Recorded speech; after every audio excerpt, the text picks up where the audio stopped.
Sementara itu dari Prabu Mulih dikabarkan, dalam waktu dekat Kota Nanas ini akan menerapkan e-tilang setelah dipasang 2 kamera Electronic Traffic Law Enforcement atau ETLE. Untuk mengurangi jumlah pelanggar lalu lintas, Satlantas Polres Prabu Mulih mulai menerapkan ETLE atau tilang elektronik.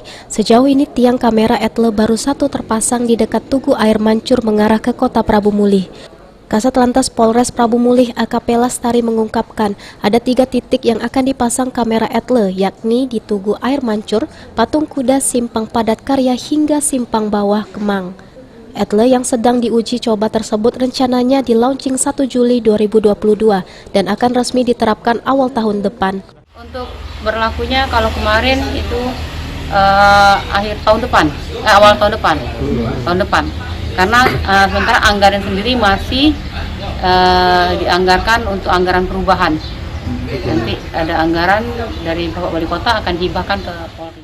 Sejauh ini jumlah pelanggaran lalu lintas di Prabu Mulih masih didominasi oleh pengendara roda 2 yakni dari kalangan siswa sekolah. Tidak tersedianya angkutan umum di Prabu Mulih menjadi salah satu penyebab banyaknya remaja yang belum cukup umur mengendarai motor. Beni Firdaus, PAL TV.